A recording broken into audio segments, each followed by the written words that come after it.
Hello guys, in today's video I will be showing you how to fix Capcut couldn't download template problem. So the answer is easy. Go to the settings first and then scroll down to the apps section and then go to the search and search Capcut,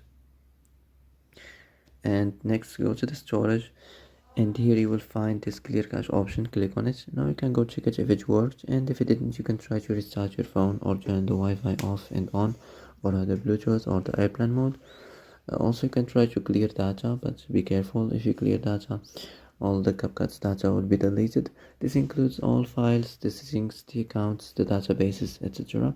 So be careful if you want to clear your data. Well, that's it for today's video. I hope this is the answer you've been looking for. If you like this video, don't forget to like and subscribe. And that's it. See you in the next video.